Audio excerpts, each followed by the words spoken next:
দর্শক, আইসবাগ ইউটিউব চ্যানেলে আপনাদের স্বাগত জানাই।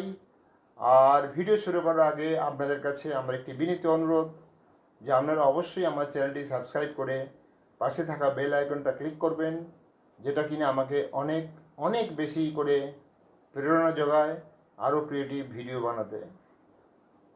তো শুরু করা যাক। আজকের টপিক হলো মহামৈত্রের বিয়ের একটি নাচের দৃশ্য এবং সমাজের কাছে কিছু প্রশ্ন।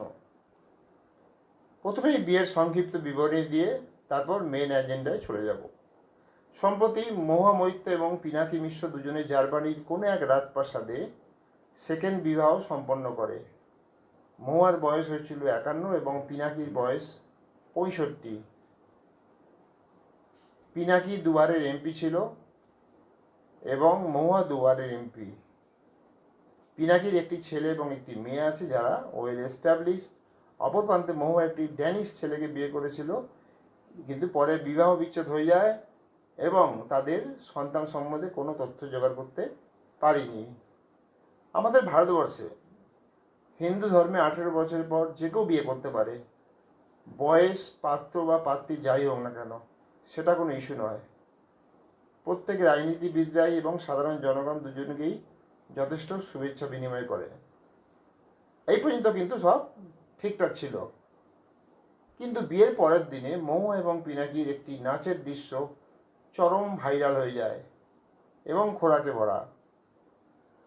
আমি যখন ভিডিওটা দেখছিলাম তখন টাইটানিক নামক একটি বিশ্ববিখ্যাত ছবি লিওনার্দো ডিক্যাপ্রিও এবং কেট উইন্সলেটের নাচের দৃশ্যটা আমার চোখের সামনে ভেসে উঠছিল। আমার তাতে কোনো কিছু বলার নেই, কারণ যদি নিজেকে কেউ লিওনার্দো এবং কেট ভেবে আনন্দ পায়, নো প্রবলেম।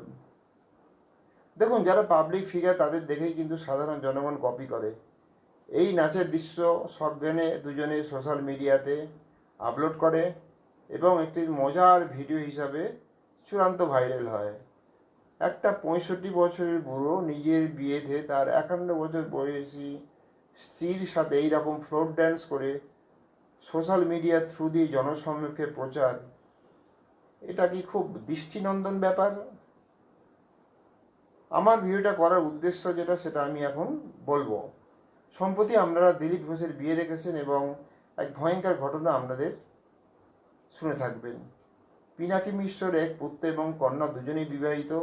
ভাবুন, তারা যখন এই ভিডিওটা দেখবে তাদের মনের ওপর কতখানি প্রেশার পড়বে। তাদের ফ্রেন্ড সার্কেল এটাকে নিয়ে বাবার সম্বন্ধে ঠাট্টা মস্করাও করবে। এটা কি তাদের ভালো লাগবে? সবথেকে চাপের ব্যাপার হলো, তাদের বাবা যাকে জীবন সঙ্গিনী হিসাবে বিয়ে করেছে সেই মহিলা কিনা 120 কোটি হিন্দুর ধর্মীয় ভাবাবেগ নিয়ে নোংরা নোংরা ভাষা প্রয়োগ করেছিল। এবার ভাবুন পিনাকির 2 সন্তানের কথা, তারা এটাকে কিভাবে অ্যাকসেপ্ট করবে? দেখুন, এরা এতখানি নির্লজ্জ। এদের কথা ছেড়ে দিন। যদি আপনার জীবনে কখনো এই ধরনের পরিস্থিতির সম্মুখীন হতে হয়, দয়া করে নিজের সন্তানের কথা চিন্তা করে এইসব খুনসুটির দৃশ্য কিন্তু মিডিয়াতে আনবেন না। এটাই আপনাদের কাছে আমার অনুরোধ এবং সেই জন্যই ভিডিওটা বানানো। জেনারেলি আমি এই ধরনের ভিডিও বানাই না। আজকের জন্য এই পর্যন্ত। জয় হিন্দ, বন্দে মাতারাম।